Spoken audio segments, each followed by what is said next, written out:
Ok, Vou abrir aqui. pronto. Meus irmãos, graças a Deus, sejam bem-vindos. É mais uma aula que o Senhor nos proporciona de estarmos juntos, mesmo que distantes, né?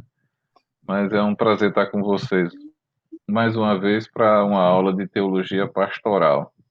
Já temos aí corrido e tratado sobre muitos temas, né, que espero que possa ajudar também na vida ministerial de vocês, estarem preparados, né, para qualquer urgência e emergência da obra também. Isso é muito importante. Não esperar que surjam momentos, né, porque há momentos sempre, tá certo? Então que a gente esteja sempre preparado para auxiliar os líderes, né, fazer a obra com muito zelo, com muito amor, com muito esmero. Vamos tratar um pouquinho sobre alguns outros temas que vocês já devem ter estudado em outras disciplinas específicas. Então, por isso a gente não vai se deter tanto. Mas, como está na nossa apostila, a gente vai falar um pouquinho. Por exemplo, sobre o pastor e as reuniões, que está no nosso capítulo 11, aí da nossa apostila. O pastor e as reuniões. Ainda teremos tempos para falar sobre o pastor e a escola dominical e o pastor como líder, certo? 11, 12 e 13. Acredito que teremos tempo suficiente, ok? Todos estão me ouvindo bem?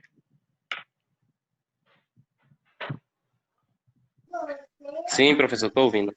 Amém. Qual é a Sim, página, ok, professor? ok. Veja lá, 77, é o capítulo 11. Talvez a página não seja a mesma, mas é o capítulo É a 11. mesma. Pronto. Isso. O pastor e as reuniões. É.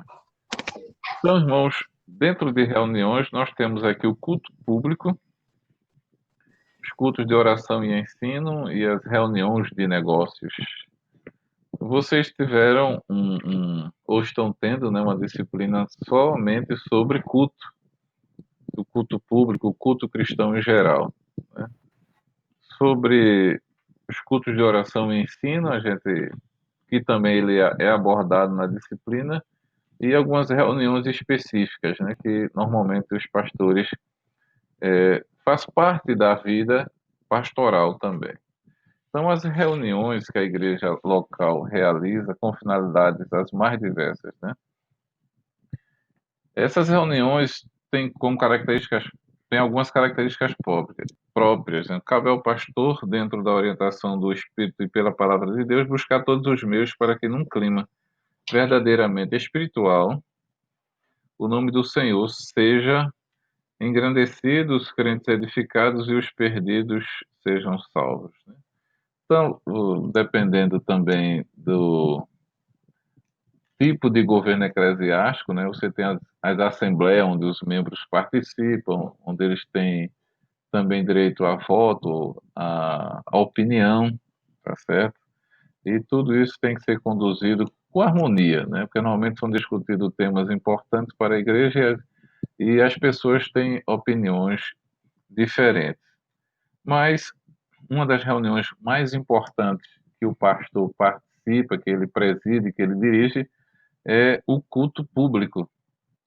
E aí vocês estão tendo dimensão do significado e da essência do culto para um cristão, desde inclusive o Antigo Testamento, a Igreja Primitiva e para nós hoje. Então, o culto cristão ele tem um papel fundamental na nossa vida. Por isso que eu separei, por exemplo, alguns livros aqui, né? Porque o culto cristão merece uma atenção especial, meus irmãos. Eu tenho aqui Adoração na Igreja Primitiva, de Ralph Martin. Esse livro aqui, muito interessante, tá certo, os irmãos? Desejando adquiram, porque vale a pena. Há um outro que, como já foi falado aqui por Diógenes, tem o nosso professor está usando, né? Que é o culto e suas formas. Também é uma matéria, é uma espécie de manual muito bom. Tem um livro, eu comprei esse livro, eu não tinha muita ideia do seu conteúdo. No início eu comprei ele até porque o preço era muito favorável. Comprei numa promoção com 80% de desconto.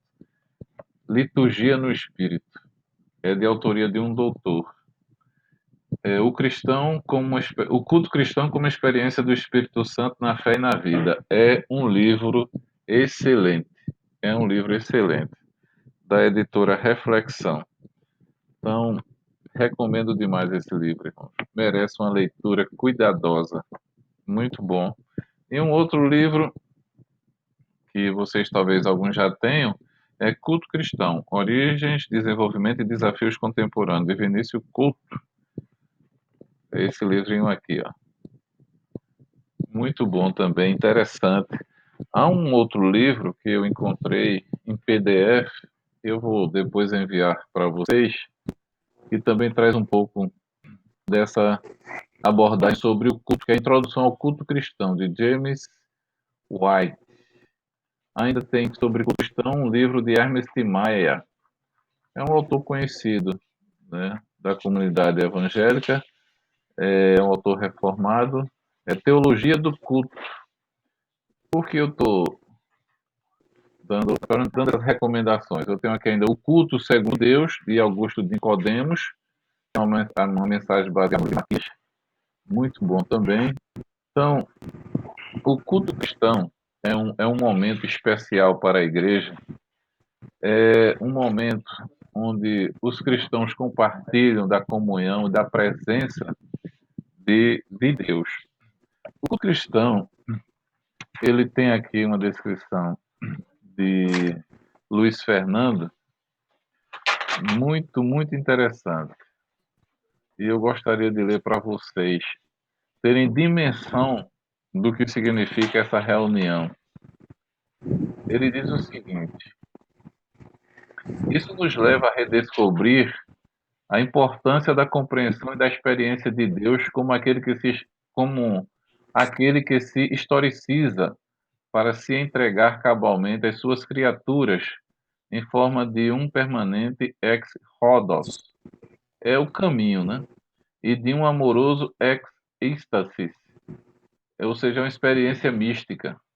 Aí sendo desde sempre princípio de comunhão e de entrega mútua no âmbito intra intratrinitário. O Deus vivo torna-se, na esfera econômica, dom de entrega e de esvaziamento de si mesmo.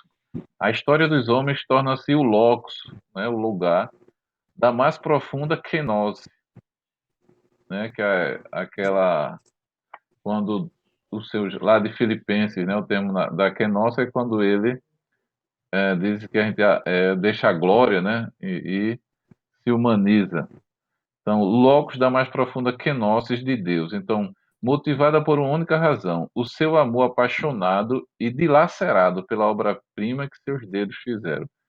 É uma descrição de um momento de intensa intimidade. Por isso que o culto, ele é muito importante.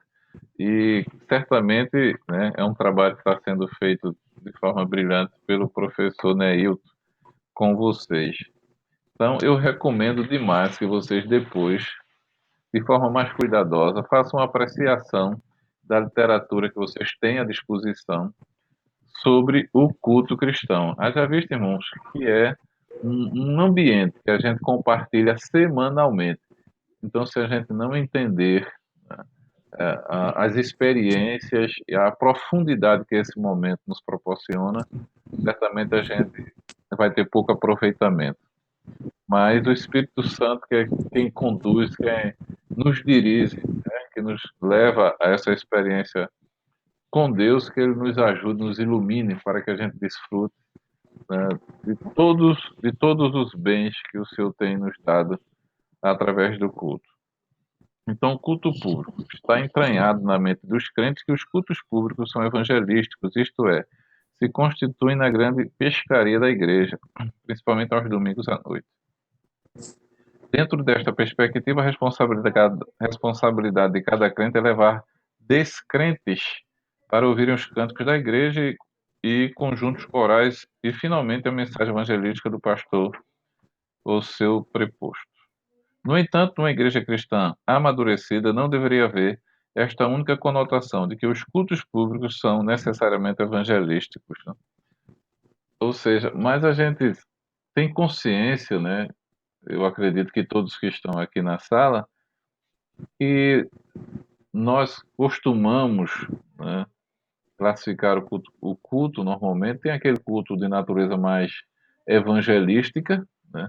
Mas também é um culto de intensa adoração, de grande envolvimento, de busca de experiências e de comunhão. Eu tenho convicção que vocês estão cientes disso, né?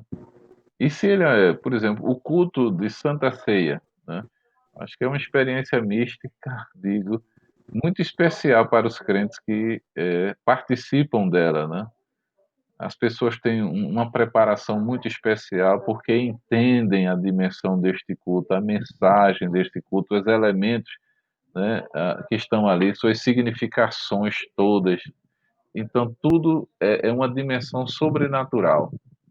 Então, isso é muito importante, né? E tem, de fato, os cultos onde as pessoas não crentes estão presentes e a natureza da mensagem busca justamente expor para aquelas pessoas a mensagem do evangelho que salva, que transforma, que liberta, né? Então, o pastor, ele é o responsável pela condução dessa reunião extremamente importante que a gente vivencia diária, semanalmente. E temos que ter, de fato, muito cuidado, muito zelo para que essa repetição ela não promova descaso, né? É por isso que nós devemos observar a palavra e textos importantes, né? Tem cuidado do pé, né? Tenha cuidado quando entrar na casa do Senhor, a questão da manutenção do respeito santo, tá certo? Então, isso é importante, porque a frequência da ida ao templo, tá certo? Pode tirar da mente das pessoas a importância e as significações desse momento tão importante. Então, em primeiro lugar, a parte da perseguição movida contra a igreja, lá pelos idos de 34, os santos assumiram a ordem missionária do Senhor Jesus, como relata Lucas. Em segundo lugar, o culto público, onde a palavra de Deus é exposta expositivamente, promove o crescimento e a edificação. São detalhes que estão sendo cuidadosamente tratados na disciplina que vocês estão tendo, né? Então, nós temos a questão dos horários, né? Os cânticos, que hoje, infelizmente, não tem tido um tratamento devido, né?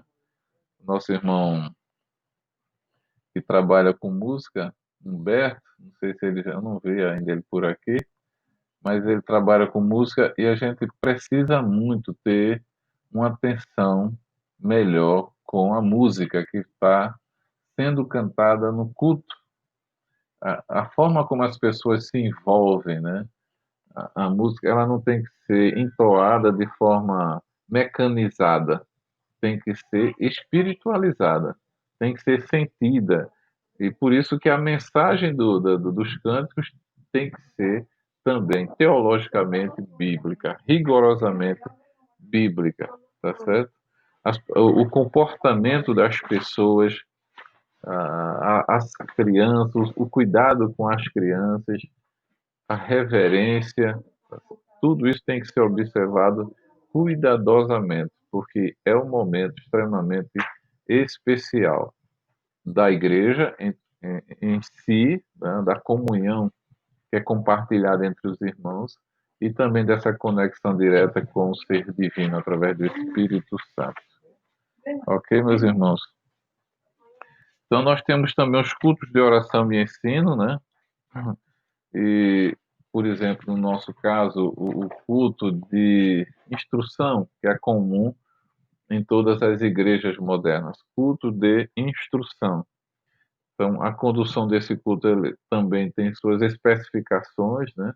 Especificidades, tem suas características próprias, onde a maior parte do seu tempo, 50% do tempo ou mais, é ele é dedicado exclusivamente para o ensino bíblico. É uma exposição didática, né, que visa justamente orientar a igreja, modelar a igreja biblicamente. Eu costumo dizer que é nesse momento onde o obreiro traça o seu perfil de liderança ou de pastorado, entendeu?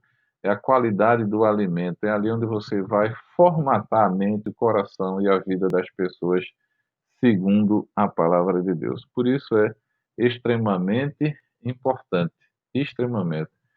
Eu não sei onde vocês congregam, mas o que eu percebo é que, infelizmente, é um culto que, por acontecer no meio da semana, muitas pessoas não conseguem participar, entendeu?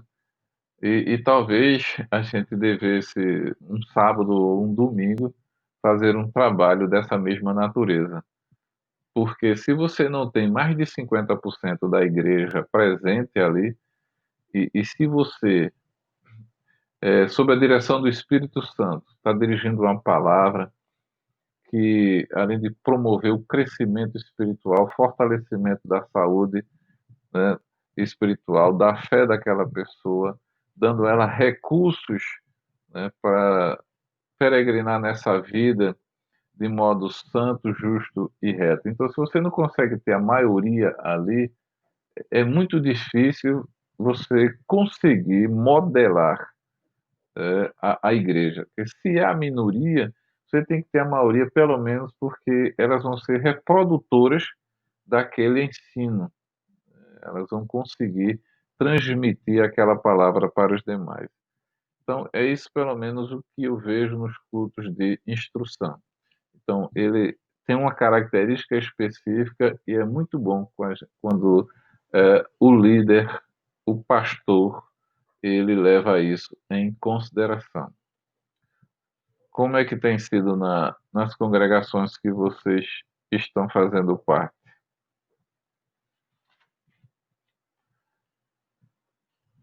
Espero que não tenha travado meu computador.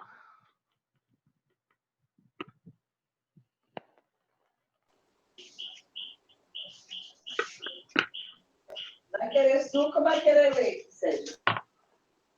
Irmão Sérgio, Suco! eu também. Não, rapaz. É que ela falou aqui, minha esposa, quer suco ou quer leite? Então, professor, esse culto de instrução, como o senhor falou, realmente, é muito difícil nas congregações, pois o povo não dá muito valor, não, a esse culto. Pois quando se trata de exortação, de a gente exortar alguém, as pessoas muitas vezes não aceitam, né? E fica muito complicado quando é durante a semana, né? Aqui mesmo a gente tem o culto, esse culto, nas terça-feiras, Uhum. mas só vai 5, 6 pessoas somente, né? É um culto muito sofrido, pois as pessoas elas não não querem ter o conhecimento da palavra, né? Um compromisso com a palavra de Deus. E fica muito complicado para a gente que está à frente de igrejas, pois o nosso objetivo é alcançar quanto mais possível for de pessoas. Mas, infelizmente, as pessoas elas não dão crédito a este culto, né? A gente vê a dificuldade que nós temos em ensinar, né? As pessoas não querem ser ensinadas. Esta é a verdade. Não querem, muitas vezes, saber a verdade, né? Que tem nas palavras de Deus, na palavra do nosso Senhor e Salvador Jesus Cristo. Então, se torna dificultoso para nós que ensinamos a palavra do Senhor, né? Como o senhor falou aí também, que poderia ser feito no dia de domingo, em vez de pregar uma mensagem evangelística, pregasse uma doutrina mesmo, para que as pessoas pudessem é sentir e ver que a gente não, está com compromisso com a palavra do Senhor. Infelizmente, elas não dão crédito, não, a esse culto de doutrina. Quando a gente bota culto de doutrina, aí pronto, aí é que as pessoas não vão mesmo. Porque talvez imaginem que é um culto que seja para repreender. Na realidade, o sentido não é repreender, né? O sentido didático é ensinar, né? Ensinar mesmo. Professor, eu vou colocar 2 pontos aqui, viu, Sérgio? Sim, senhor. Eu não sei se eu sou muito exigente a esse ponto, mas infelizmente, Sérgio, em alguns lugares, o culto deixou de ser culto de doutrina. Obreiros preocupados em preservar, né, o seu público, em preservar o seu povo ali cativo, eles estão esquecendo de trazer verdadeiramente o ensino e tornando o culto doutrinário num culto profético. Sempre tem que ter aquela palavrinha profética, aquela palavrinha abençoadora no final, que é para trazer o povo a massagear o ego, para o povo se sentir bem. E o exemplo que eu vou dar em relação a isso, recentemente, professor Marcelo, nós recebemos um convite do pastor de fazer uma escola bíblica dominical no domingo à noite.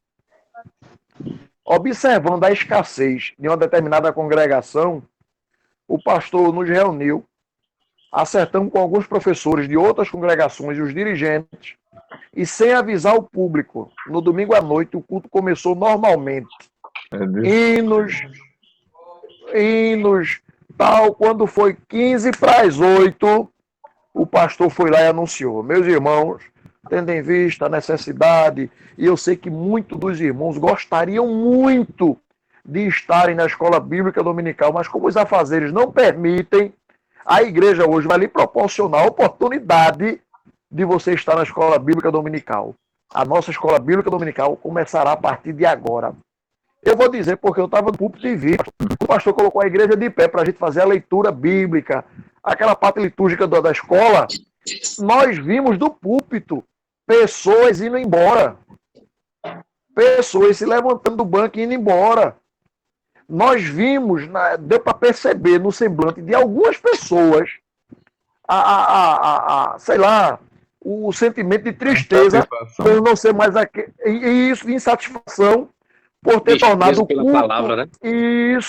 Isso por ter tornado o culto do domingo à noite numa escola bíblica dominical. Não é fácil. Infelizmente. Desprezo pela palavra. Mas isso aí é o verdadeiro sentido, né? De Deus separar esses homens de forma tão especial e, como disse Genildo, com todo esse rigor, né? Não pode desistir, mas eu confesso a vocês que tem hora muito difícil. Eu estou vivendo essa experiência, né? Assim, é importante para mim, muito importante para a minha vida, mas que Deus nos ajude, que Deus ajude a cada um dos seus servos e servas, né? Em alguns lugares estão à frente da igreja, com essa grande missão de ensinar, de pastorear, de apacentar e de exercer o governo das almas, né? Mas não podemos nos afastar disso, não podemos ceder de forma alguma. Eu sei que os que insistem, né, nessa ação talvez promova um êxodo, entendeu? Mas é a missão, é a nossa missão. E o Senhor Jesus Cristo, por diversos momentos, ele enfatizou, né, a sua missão, o porquê de ter sido enviado pelo Pai. E o que percebemos que nem todos seguiram Jesus, nem todos quiseram seguir Jesus quando eles foram confrontados com os valores. Até mesmo, Genildo, talvez não tão rigorosos do ponto de vista moral, né? O indivíduo diz assim, ó, vai vendo o que tens e depois me segue. Aí o cara, aí é demais, né? É, Entendeu? Aí, como costumam dizer alguns, arregou, né? Entendeu? Mas Deus é ajude, difícil. Deus ajude. Então, toda a igreja tem semanalmente um culto de oração e ensino. O culto de oração é outro grande desafio, tá certo? É outro grande desafio. É extremamente importante que a igreja participe desse momento junto, né? Porque igreja quer dizer principalmente comunhão, né? É a comunhão. Quando eu digo sempre que é o tríplice propósito da igreja, né? Em relação a ela é a comunhão. Em relação ao próximo é a comunhão. Ao mundo é pregar e a Deus, em relação a Deus, é adorar, entendeu?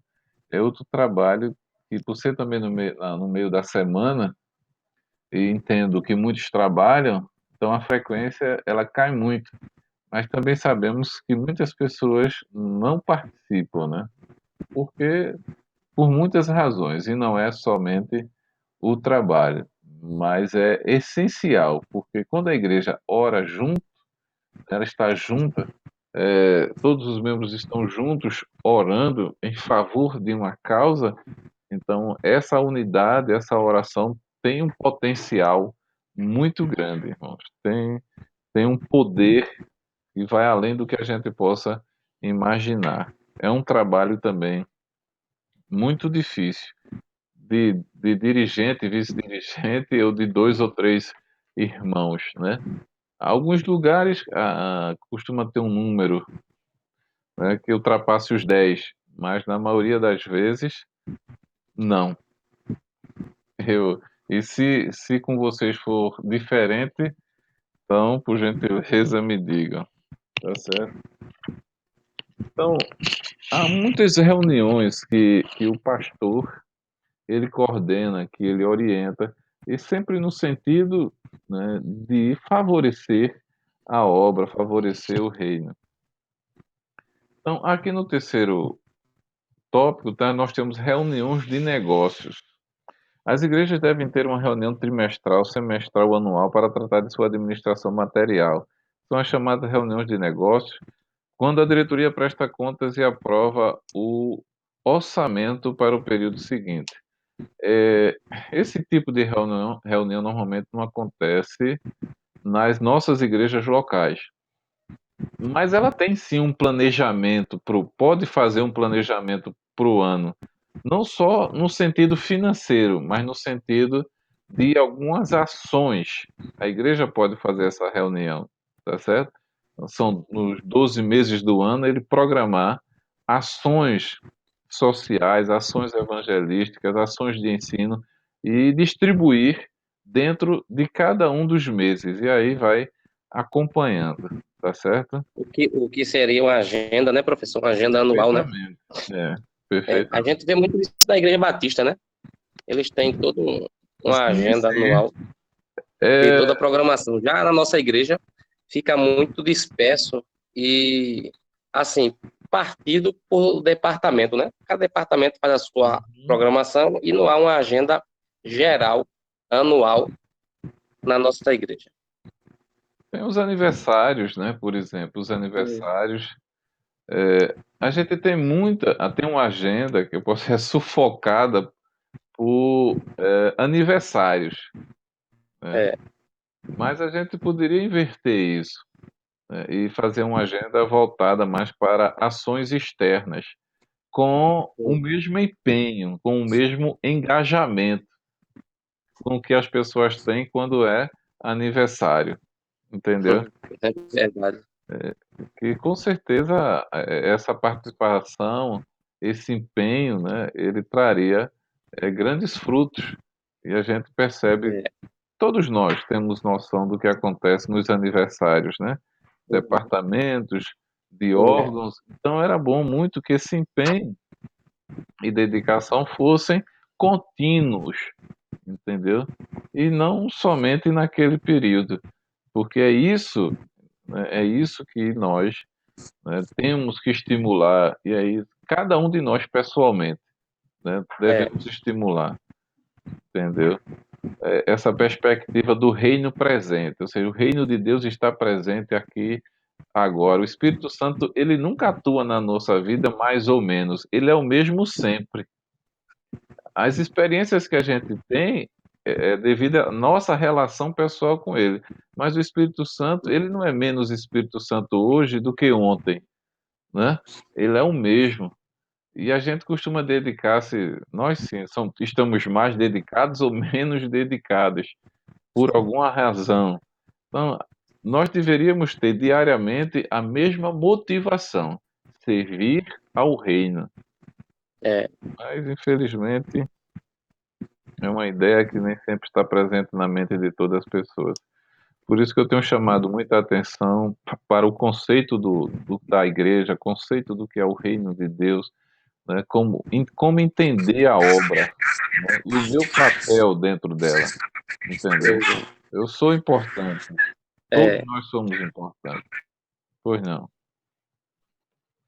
e quando as pessoas aprenderem de fato a fazer essa separação, não é? E as coisas, eu sei que é um trabalho de formiguinha, né? A gente sair disseminando essa ideia. E, infelizmente, alguns que têm esse conhecimento, essa ideia, essa noção, ainda se curvam, né? Se curvam, se vendem. Quando tem a oportunidade de franquear ele vê-se tentado a ceder os seus valores, né? Aquilo que ele tem aprendido, e aí negocia os princípios. Por isso a gente tem tanta dificuldade de fazer todo esse ensino acontecer na prática, porque a gente vê até na vida de alguns que passaram pela faculdade, passaram por este método de ensino que a gente hoje está tendo, e a gente vê as pessoas fazendo, repetindo as mesmas coisas, tendo a oportunidade de fazer diferente e permanecem do mesmo jeito. Infelizmente, vai ficando cada dia mais difícil para aqueles que veem a igreja como um reino, né? Como um corpo, e vai ficando cada dia menor o espaço para quem quer chamar essa responsabilidade de fazer com que as pessoas entendam que a igreja ela é o reino de Deus e tratar a igreja como igreja de Cristo. Vai ficando difícil. Não é É só um verdade, isso espaço aí onde eu passar o tempo, falando. né? É, Pois não. Isso vem desde o músico que acha que não que é só a campanha que deve evangelizar aquele menor grupo e, e entender que o ID é para todos. A campanha deve ser a igreja toda a campanha, porque para levar o evangelho para todos entender que são eles, são todos os membros que devem levar o evangelho, devia já a partir daí até do ensino do discipulado ali, do novo convertido, aquele cuidado. E desde dessa base aí até o líder. Irmão Renato, né? É, De fato, irmão Renato. Por isso que quando a gente fala, por exemplo, de ações evangelísticas, né, a campanha, que é o departamento que organiza, mas quem evangeliza é a igreja. igreja. É maior exatamente. cuidado, justamente, de deixar isso muito claro. A missão de evangelizar é da igreja, Igreja. não quem tem a carteirinha do departamento, entendeu? A, Exatamente. evangeliz... Porque a aquele evangelização ela independe músico, da campanha, né? é, Nesse Ela caso, um exemplo que a gente administrativamente, né? tem, a maioria dos músicos entende que para ele só é aquilo ali mesmo, ele chegar a tocar, ele só aparece ali no culto do domingo mesmo e o da quarta só para tocar, não aparece mais para nada. É um caso à parte, né? Porque trabalhar, por exemplo, os músicos, né, que parece que trabalham com outra teologia, a gente sempre que vai lidar com isso, às vezes tem tenho amigos que já conversei sobre isso e acho que tem dificuldade de aceitar o nosso ponto de vista. Tem dificuldade. E acredita que por ser músico, a vida dele é mais difícil, É, entendeu? Sofre mais tentação e isso é uma perspectiva, eu acho que não tem fundamento bíblico, né? Cadê o Humberto para ouvir isso, hein? Cadê tu, Humberto? Mas eles É brincadeira. têm que ser igualmente leitores da Bíblia, fundamentarem, né, seu trabalho na igreja, na palavra de Deus, né? Mas, infelizmente, o modelo que costumam seguir, muitos, né, por exemplo, principalmente quando trata da temática da profissionalização, é sempre o sentido secular, nunca da perspectiva bíblica, né? E a música é importante porque compõe também o culto, tá certo? Então, se as pessoas não estiverem consagradas, comprometidas moralmente, espiritualmente com a palavra de Deus, fica muito difícil, né? Muito é difícil. verdade. Sebastião, Agora, acalma esse cachorro professor. aí, Sebastião. Esse cachorro não é meu, não. Professor, Não é meu, não. Pai, senhor, pastor. O senhor Amém. poderia dizer qual a página que o senhor estava, senhor? Que eu cheguei agora. 80, capítulo 11, né? Já migrando para o 12. Pois não, Genil? Para tu é Obrigado. página 5, Sebastião. Para tu é página 5. Eita. agora, pastor, professor, falando da questão da administração que o pastor deve ter com relação aos negócios, eu fiz parte numa igreja um tempo e o pastor lá da área, ele fazia com os obreiros, né, uma reunião anual onde ele passava para os obreiros a arrecadação de ofertas anuais, quanto foi, com quantos por cento da igreja tinha ficado. Ele prestava conta de tudo, né? De quanto gastou com isso que entrou de conta de luz, quanto gastou com conta de água, com água para os bebedouros, com tudo que foi gasto. E aí a gente sempre tinha essa noção do quanto entrava e do quanto saía. Então, eu achei essa atitude dele, de todas as igrejas que eu já andei, desde novo, né? Uhum. E essa atitude louvável dele, de trazer essa transparência na administração e nos recursos da igreja. Então, eu acho que essa participação dos obreiros numa reunião de negócio, tentando traçar e mostrar aí os recursos que foram empregados, as despesas e as receitas, eu achei bastante louvável a atitude dele, sabe? No seu caso, você congrega onde, Genilda? Eu hoje congrego em Cruz de Rebouça aqui, em Inhamã, com o pastor Braulio. A gente tem essa Faz um ano. informação administrativa, entendeu? A gente tem. Você, na condição de membro, pode conversar com o seu pastor, que toda semana é feito um relatório encaminhado para Abreu Lima, né? E o pastor, ele pode ir lá e pegar o relatório da sua congregação, entendeu?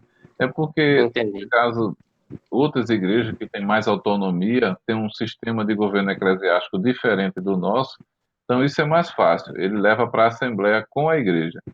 A nossa assembleia, ela acontece só no nível ministerial, né? Então, são os ministros que participam.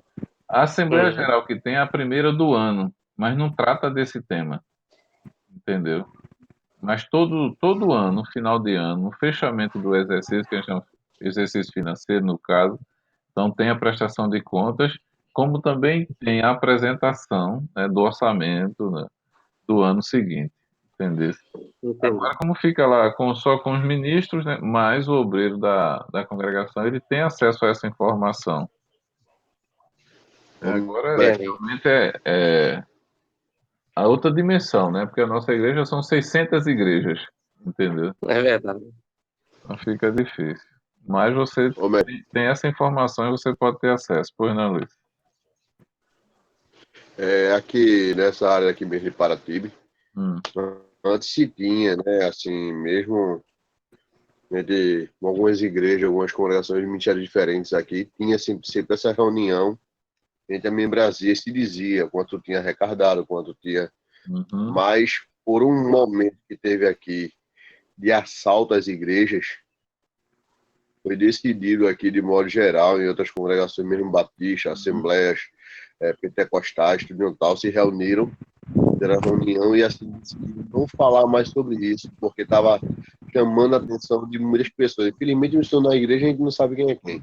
É verdade. Então, hoje em dia se faz mais realmente mesmo, que assim, parou realmente aqui os assaltos à igreja como tinha antigamente, depois que deixou se passar esse relatório da membrazia, e ficou apenas aos ministros. Aí, de fato, realmente aqui os arrombamentos e roubos às igrejas diminuíram bastante. É um tipo de reunião também restrito, né? Somente para membros. Somente membros que são dizimistas, né? Nem congregados normalmente participariam, entendeu? Mas, então são reuniões que também são conduzidas pelo ministro, né? Fazem parte da vida ministerial, não tem como se afastar, então ele tem que participar, tá certo? São reunião de natureza administrativa. E tantas outras mais que forem importantes, né, para o bom andamento da obra, tá certo? Mas o importante de tudo é certamente o ensino, o culto público e as reuniões de oração. Meus amados, na sequência a gente tem aqui o pastor e a escola dominical, lá na página 81, no nosso 12º capítulo. Há muitos departamentos na igreja, né? O departamento de juventude, o departamento de adolescentes, o departamento infantil, né, que podem também ser incluídos, e todos esses departamentos eles estão presentes aonde? Na escola dominical, tá certo? Porque toda a igreja está na escola dominical. Então o pastor ali tem um momento único de dialogar com todos eles e sobretudo, né, dentro de um programa, didático que foi especialmente preparado, né, para cada faixa etária. Então, não existe outra organização dentro da igreja local tão abrangente e de maior alcance quanto a escola dominical. Da mais tenra idade ao ancião, todos têm grande vantagem em participar de uma classe, né, como, por exemplo, acompanhamento direto de acordo com o seu desenvolvimento, né, físico, mental e psicológico, atenção direta do professor para seus problemas e dúvidas, maior facilidade de integrar-se nas diversas atividades da igreja, estudo sistemático e facilitado da Bíblia, integração na igreja como comunidade religiosa e social. Você tem aí muitos ganhos com a escola dominical. Aí não se pode avaliar os efeitos benéficos da escola dominical através dos tempos, mas se pode sentir no cotidiano a bênção do crescimento espiritual, a salvação de almas e a integração resultante do seu bom funcionamento. Por que salvação de alma? Porque, segundo o pastor Antônio Gilberto, a escola dominical ela evangeliza enquanto ensina, ou ensina enquanto evangeliza também, né? Então, a escola dominical só atinge seus objetivos quando o pastor, como líder e exemplo do rebanho de Deus, assume a responsabilidade de mobilizar o povo para se tornar participante, de preparar os professores e demais obreiros e de providenciar as condições mínimas para o seu funcionamento. É muito importante. Olha, escola dominical, né? O pastor Roberto, por exemplo, no caso da nossa igreja Assembleia, ah, esse ano não, porque esse ano foi muito atípico, mas ele tem incentivado muito a escola dominical, a liderança, né? Inclusive a classe de obreiros, entendeu? Ele tem falado muito sobre isso. Inclusive, o nosso estatuto se trabalhou, foi pensado também em se colocar esse critério para consagrar obreiros, que sejam alunos da escola dominical. Já que todos não têm condições de participar de uma escola teológica, então a escola dominical seria esse ambiente formador teologicamente desse indivíduo. Então, irmão, a escola dominical, com certeza, né, sem sombra de dúvida, sem medo de errar, tem que ter a participação continuada do líder da igreja.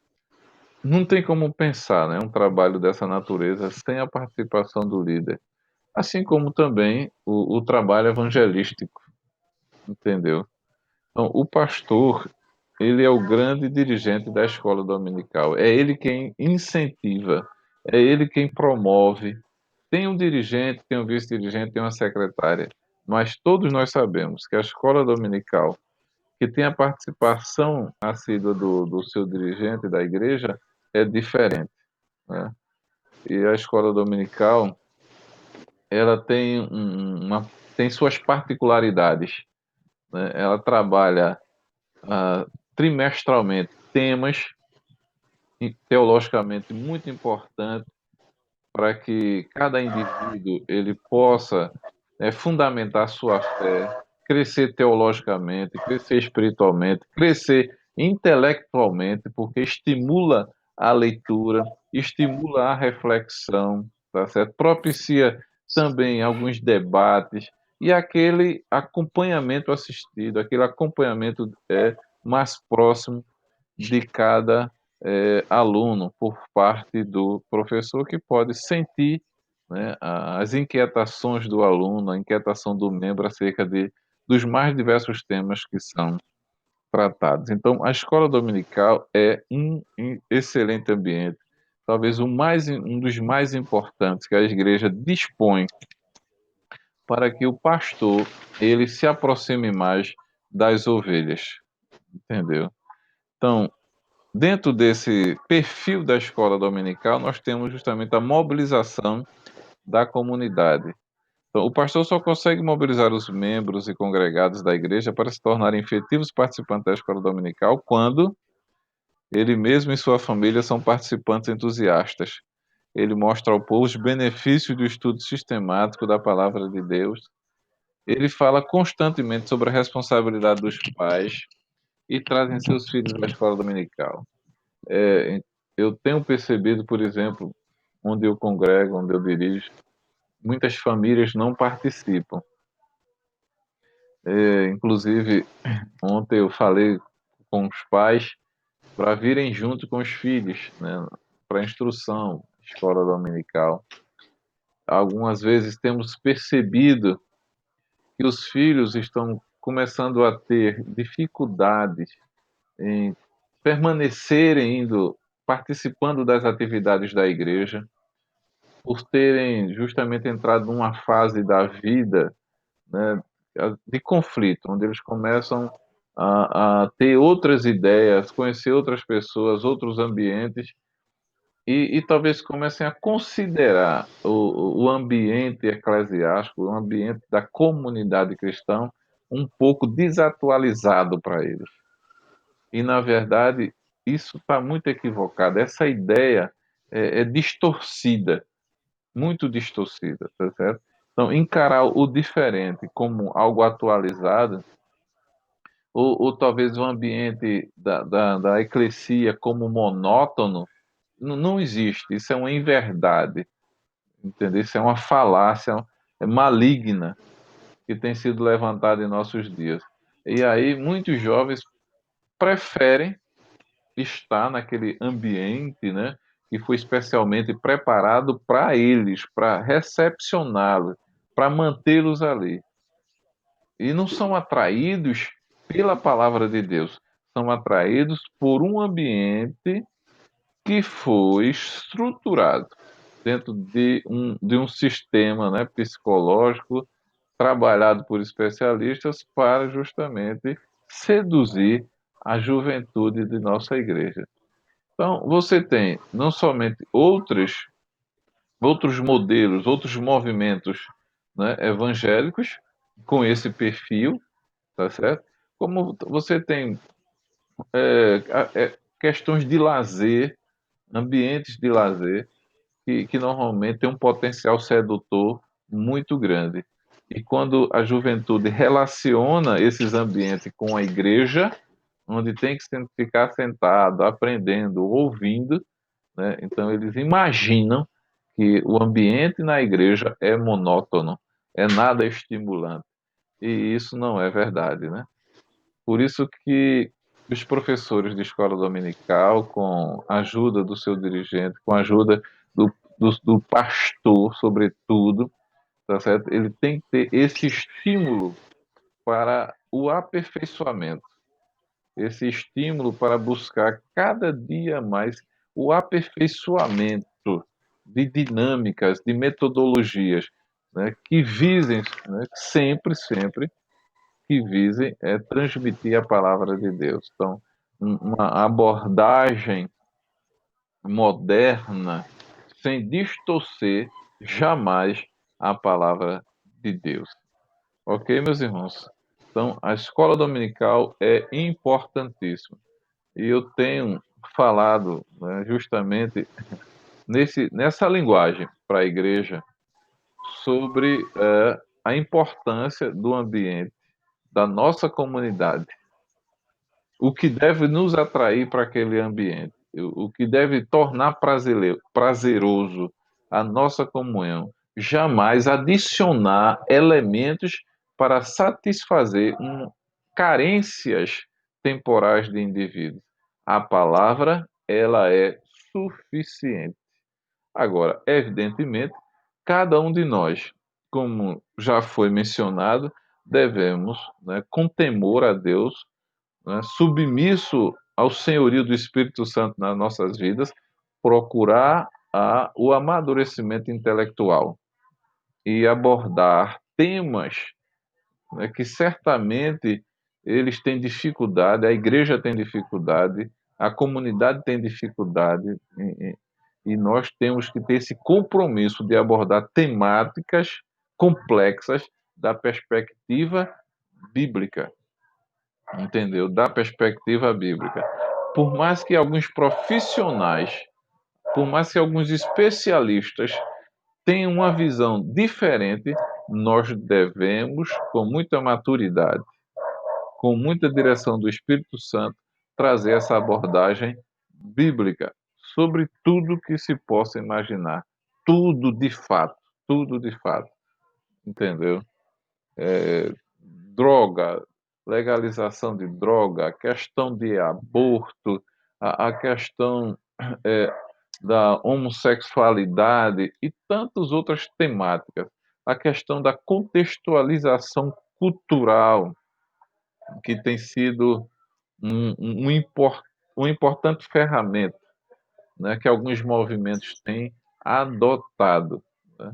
Você tem perfil de juventude em alguns ambientes, por exemplo, a gente tem jovens que se preocupam muito com questão, estilo de cabelo, estilo de roupa, questão de piercing, questão de tatuagens, entendeu? As questões de música.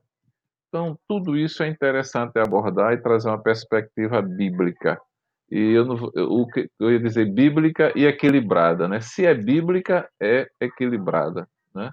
Se é bíblica, o termo equilibrado, ele vai ser uma redundância, mas tem que ser a nossa proposta, a nossa preocupação, o nosso cuidado com a juventude, com os irmãos mais maduros, com os adolescentes, com as crianças. E a escola dominical é um ambiente que propicia a abordagem dessas temáticas, entendeu? Então, por isso que o líder, por isso que o pastor tem que ter uma atenção especial para a escola dominical. Se alguém pensar diferente, fiquem à vontade, tá certo? Então, os professores, né? Amém, Luciano, seja bem-vindo. Os professores devem estar preparados, que é uma questão que faz muita diferença na escola dominical, né? Não só na escola dominical, em qualquer ambiente, em qualquer área da vida.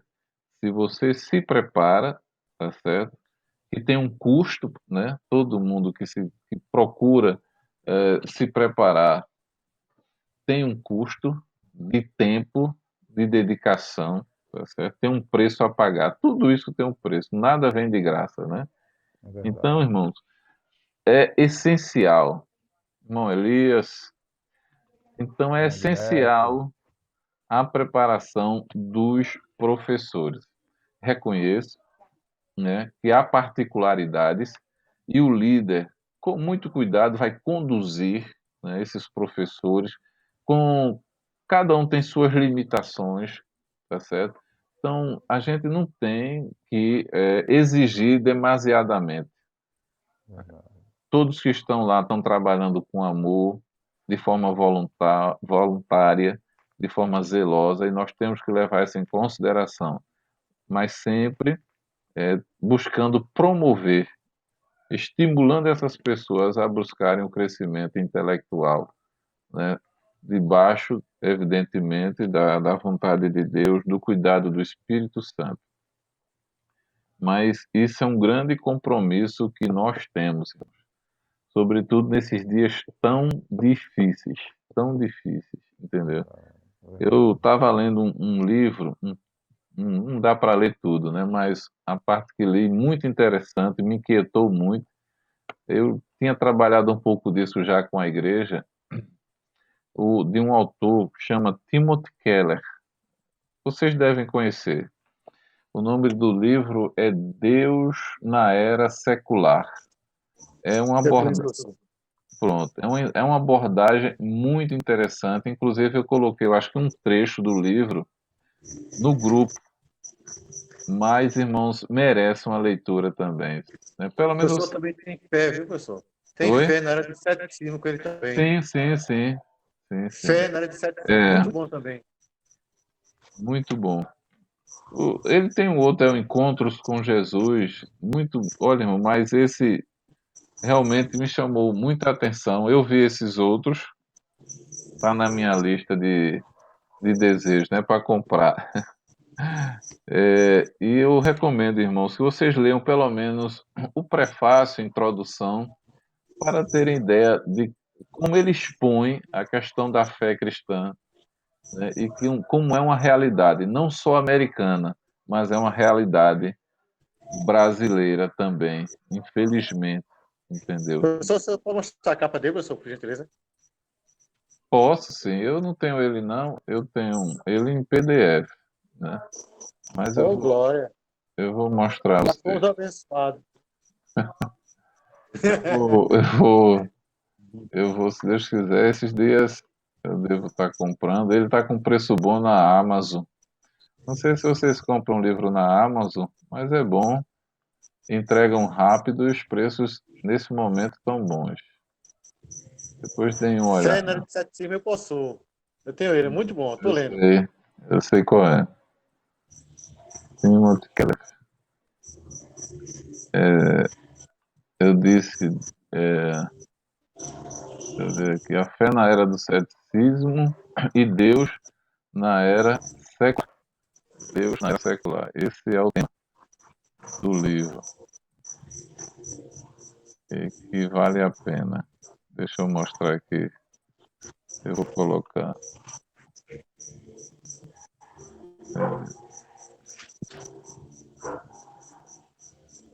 Janelas. Aqui.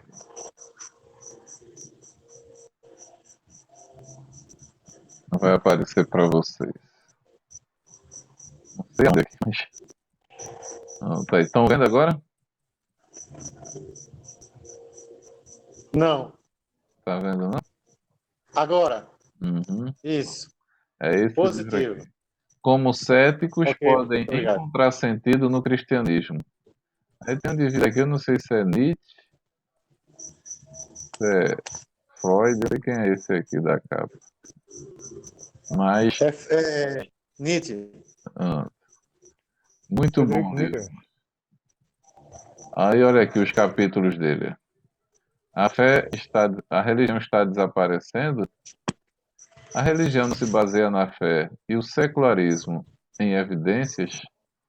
Então, irmãos, vai ajudar muito também a aumentar os recursos que você já tem aí para fundamentar, né, o argumento, né, teológico. Muito bom, excelente. Estamos aguardando no TDF já, professor. Estamos que a PQRV, viu? Oi? Já estamos aguardando o PDF. Ok. É. Eu vou Ai, mandar. Esse Luciano é providência, viu? Vamos ser abençoados. Eu vou mandar para vocês, esses e os outros. Então, irmãos, é o grande compromisso que a Igreja do Senhor tem e, sobretudo, a gente que para um pouco para refletir, para pensar teologicamente, pensar biblicamente, pensar a Igreja do Senhor nestes dias difíceis, né? Ser esse modelo, né? Que tanto desejam, tão necessário, né? Do ponto de vista moral, do ponto de vista espiritual. E hoje, né, eu refletia sobre a gente vai estudando e as coisas vão fluindo na mente, né? Quando, por exemplo, há um texto na Bíblia Sagrada, lá em, acho que é Êxodo capítulo 20, né? Onde Deus começa a apresentar a lei, né? Não é isso? Ajuda aí. Cadê os doutores? Êxodo 20 tem um texto, né, que diz assim: então falou Deus todas essas palavras, dizendo: eu sou o Senhor, teu Deus, que te tirei da terra do Egito, da casa da servidão. Aí ele começa a apresentar os mandamentos, né? O último mandamento, qual é, irmãos? O último mandamento, qual é? Então nós temos aqui: não cobiçarás a casa do teu próximo. Não cobiçarás a mulher do teu próximo, nem o seu servo, nem a sua serva, nem o seu boi, nem o seu jumento, nem coisa alguma do teu próximo. Então, uma atenção especial é para esse cobiçar. Eu ia iniciar um trabalho aqui hermenêutico, não deu tempo, mas eu quero só ver aqui com vocês uma palavrinha, no caso, cobiçar. É a questão do cobiçar, que é um desejo diferente, né? Que as pessoas têm, entendeu? É o desejo de ter o que a pessoa tem, ou tomar, né? Jó se defendeu, não foi? Dessa situação aí. Pois. Êxodo, capítulo 20, versículo 17. Então vejamos.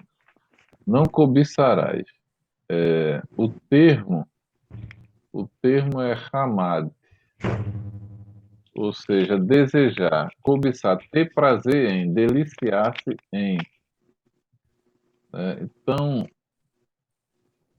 às vezes é um pouco de ciúme, né? Tem a ver com a questão da inveja, entendeu?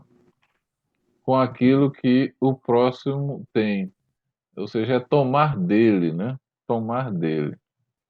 Porque quando fala o Senhor Jesus, por exemplo, porque quando ele fala que o cobiçar a mulher do próximo, cobiçar as coisas do próximo, ou seja, o indivíduo é bem sucedido e por alguma razão ele não tem inveja, ele quer possuir o que o outro tem. Ele não quer trabalhar, né? Ele quer ter o do outro, né? Quer inverter os papéis, entendeu? Lá depois o sentido de cobiçar, né, de desejar, né, Jesus vai trazer alguma coisa que aprofunda mais, né, e que tem a ver com, que inclusive ele vai falar a questão do adultério, né, porque cobiçar a mulher do próximo, desejar a mulher do próximo, e o Senhor Jesus vai aprofundar esse tema, né, a leitura de Jó do domingo passado, né, não que Jó fala dos olhos, né? Quando olhar para uma mulher, ele cita a virgem, né? Ele diz que fez um pacto com os seus olhos para quando olhar para uma virgem. E Jesus fala de um sentimento no coração que precede a prática e diz que nesse sentimento malicioso o indivíduo já pecou. E aí eu refletia, irmão, sobre o contexto, né? Se naquela circunstância, algo, né, no Antigo Testamento, um homem poderia cobiçar, o que o faria cobiçar, né? Então, tudo é promovido pelos olhos, né? Que diz a Bíblia que na realidade é a candeia do corpo, né? É a janela que se abre para o mundo. E Jesus aprofunda essa questão, né? Ou seja, o desejo no coração. Ele literalmente, ele não tem que ser concebido materialmente, mas já no coração ele se tornou pecado, tá certo? E aí hoje você imagina esse mandamento, você imagina esse ensino do Senhor Jesus Cristo na prática, né? Se antes, por exemplo, o indivíduo olhava para algo e no seu coração suscitava esse sentimento, será que quando alguém olha hoje para esse mesmo algo, né, descaracterizado totalmente, será que o sentimento ele aflora? Então, irmão, são dias difíceis. Veja, se antes o Senhor recomendou isso, e tudo indica que alguém talvez não pudesse se livrar desse sentimento, entendeu? Maligno no coração de cobiçar, de desejar, é uma questão moral. Imagine hoje, ao olhar para alguém. Jó fez um pacto com seu olho, né? Fez um pacto com seu olho. E hoje, como é que o homem de Deus, que natureza de pacto ele tem que fazer? Com o seu olho, com a sua... É esse monstrinho que tá aí com esse som ligado aí. Ô, meu filho, imita o pato aí, vá. Manda esse Foi cara eu, ligar esse som. Mas tu... Foi eu. Foi um descuido aqui, rapaz. Oxi, Eu quase gritava. parece que é Calma. caminhoneiro. Ó, Escuta aí, rapaz. Escuta aí. Escuta a defesa do Jó aí, rapaz. Presta atenção. Jó foi cuidadoso nesse tema, né? Já naquele tempo, de uma cultura muito diferente. Agora, reflita isso hoje, irmão. Reflita essa verdade hoje, né? Ao olhar para uma jovem, ao olhar para o mundo, totalmente diferente daquele de Jó. Como não trabalha a mente humana, né? Então veja que o rigor e a necessidade, né, de andar em espírito é um exercício que temos que fazer. Não é fácil. E a gente procurar ambientes favoráveis a esses sentimentos, por isso que a gente tem que repensar muita coisa, né? Muita coisa, entendeu? Nessa, nessa questão de ministério pastoral, na própria questão de vida cristã. Quantos riscos a gente não corre diariamente? Muitos deles que poderiam ser evitados, né? Porque vivemos, de fato, dias dificílimos, talvez dias que vão muito além dos dias de Noé. Porque, moralmente falando, né, é uma Sodoma, né, talvez, nem Sodoma e Gomorra, eles invejariam o mundo de hoje, entendeu, irmãos? Porque hoje, moralmente falando, muitas coisas são é, totalmente possíveis, totalmente possíveis. E quando a gente fala moralmente, a gente fala sobretudo do corpo humano, que é templo e morada do Espírito Santo. Como as pessoas têm tratado o corpo, como as pessoas têm exposto o seu corpo, entendeu? E as mulheres, em nome, né, de um movimento, né, em nome de um empoderamento, cada dia mais tem se despido, entendeu? Expondo o seu corpo ao vitupério, literalmente, porque não lhes pertence, é de Deus, né? É de quem o criou. Que Deus nos ajude, entendeu? Que Deus nos ajude e que é um tema que a gente tem que tratar, entendeu? Você falar na igreja, por exemplo, sobre vestimenta, parece que é algo que não deveria ser falado, mas pelo contrário, né? Quando a gente fala de santidade, né, Então, é algo da alma, pertencente à alma, mas que pertence também ao nosso corpo, e há recomendações, entendeu, para o nosso corpo, de como cuidar do nosso corpo e proteger para que ele não seja símbolo de tropeço, de vergonha. Então, irmãos, a escola dominical, ele é um espaço que trata dos mais diversos temas. Por isso que o líder, por isso que o pastor, ele tem que estar totalmente envolvido com a escola dominical.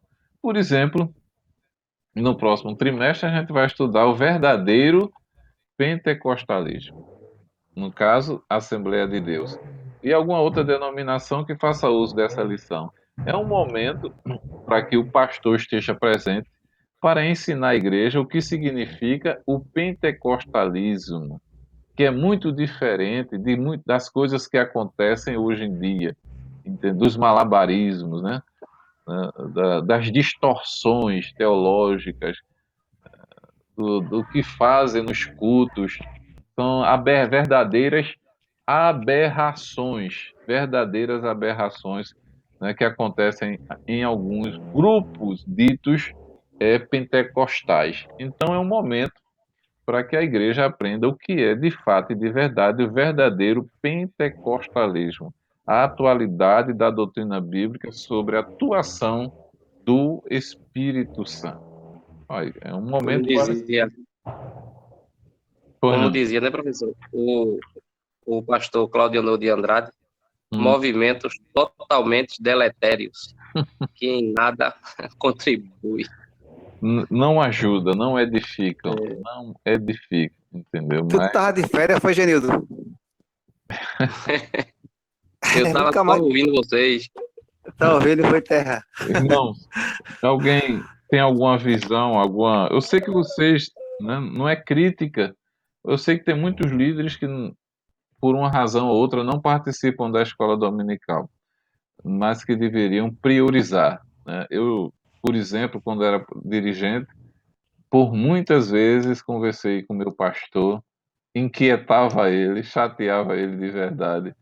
E aí ele começou a participar das escolas. Então vocês podem também, né, tem uma boa relação com o pastor, então fica fácil chegar lá, cobrar, pedir ajuda dele, que ele participe da escola dominical.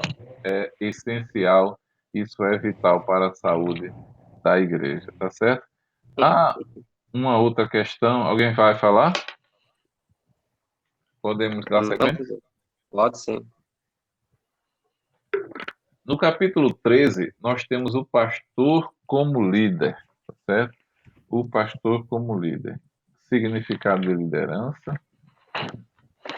Temos aqui o trabalho de um líder, ética cristã aplicada à liderança, perigos na liderança, o preço da liderança, ok?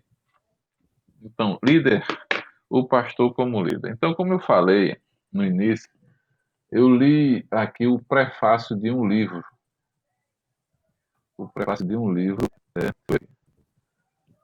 de Eugene Peterson. Ele tem muito livro voltado para o pastoral. Aí tem esse livro, A Vocação Espiritual do Pastor. Muito bom. Inclusive, ele traz uma linguagem de um teor repreensivo muito grande, inclusive, mas importante. Então, o prefácio desse livro, A Vocação Espiritual do Pastor, é de autoria de Ricardo Barbosa de Souza, o prefácio do livro. Então, ele começa dizendo o seguinte: tem observado nestes últimos anos duas grandes mudanças culturais que atingem em cheio o coração da vocação e do ministério pastoral. Estas duas mudanças são de natureza semântica e trazem desdobramentos, nem sempre percebidos, que afetam grandemente os pastores e, por consequência, a igreja. São duas palavras que foram recentemente incorporadas na descrição da vocação pastoral.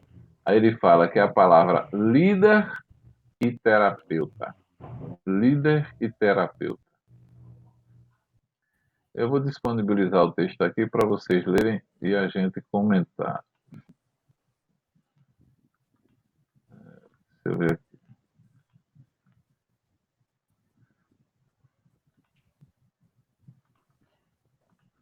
Eu gostaria que vocês lessem e comentassem. Por que essas duas palavras descaracterizam? Ok? Estão vendo aí? Pronto. Beleza. Lê esse trecho aqui. Alguém lê, né? Dá para ler? Quem está com computador consegue ler. Fala-se cada vez menos em formação pastoral e mais em formação de líderes. Aumenta teu som, Carlos, por favor, se for possível. Curiosamente, Isso. líder não é uma palavra que aparece na Bíblia para descrever aquele que serve a Deus em sua igreja. Também não aparece na longa história de 20 séculos de vocação pastoral. Não foi usada para descrever nenhum dos santos ou mártires que se dedicaram a Cristo, que dedicaram a vida a Cristo.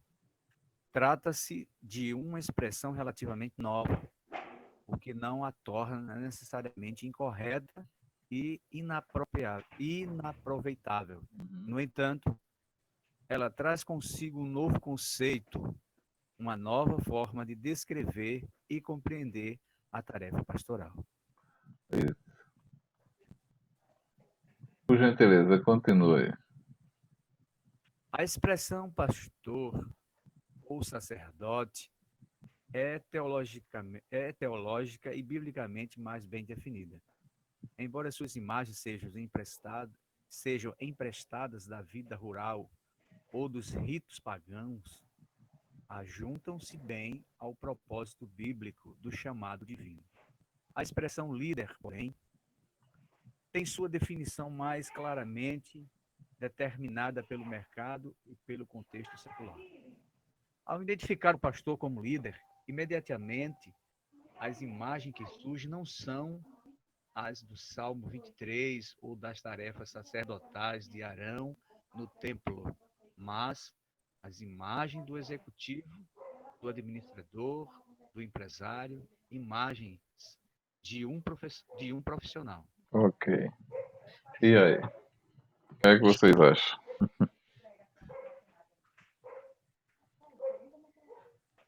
Estaria o autor aí exagerando ou de fato é uma realidade isso?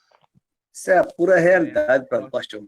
Porque hoje em dia muita gente está querendo fazer da igreja comércio mesmo. Infelizmente, eu, como já falei anteriormente em algumas aulas que o senhor deu anteriormente aqui, que eu tenho um amigo que eu cavei a base da igreja com ele, né?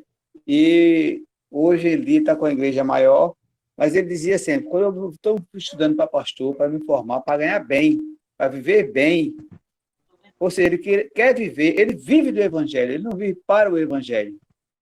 A gente sabe que, primeiramente, diz para o Senhor buscar, primeiramente o reino do céu e demais coisas serão acrescentadas. E, normalmente, os pastores são abençoados quando eles trabalham bem para Deus, independente de que ele seja ser um empresário ou não. Mas muita gente, infelizmente, hoje está fazendo das igrejas um comércio.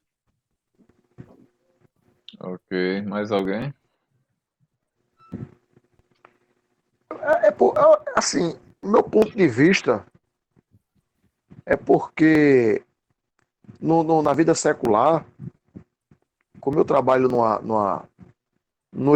trabalhei numa instituição de ensino durante 10 anos, se falava muito em tirar aquele rótulo de chefe, de encarregado, e usar o termo líder, porque o termo líder ele é mais abrangente. Mais genérico. E o que eu percebo claro, evidente, o autor tem razão, mas eu acho que o mundo secular é que copiou, que hoje não estejamos levando a rigor o sentido bíblico e espiritual da palavra líder. Né? Porque a gente escuta muito no mundo secular o pessoal falar disso, né? Que o líder está junto, o líder está perto, o líder compartilha, o líder faz isso. Mas tudo isso vem já de um ensinamento bíblico, né, pastor? Eu acredito que já é muito mais antigo, né, do que a própria a empregabilidade da palavra líder no mundo secular, né? O termo, de fato, ele é novo, né? Agora, a ação, né, de estar A à frente, função, né? coordenando, dirigindo, por exemplo, Moisés, né? Moisés ele é um tipo profeta, né, de Deus, é um homem de Deus que foi chamado para dirigir o povo, exercer um papel de liderança, né? Que é o termo que a gente conhece, de fato, entendeu? Mas o que o autor ele quer mexer na realidade é justamente porque é um termo que é muito aplicado no meio corporativo. E se a gente empregar, né, se a gente tomar emprestado o sentido do meio corporativo e empregá-lo no meio teológico, isso pode descaracterizar o ministério, por exemplo, o sentido vocacional, entendeu?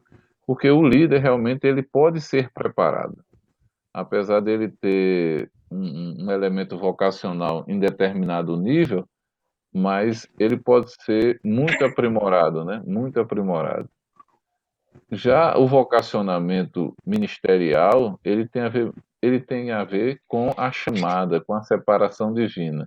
Então, talvez ele acredite não ter habilidade, né?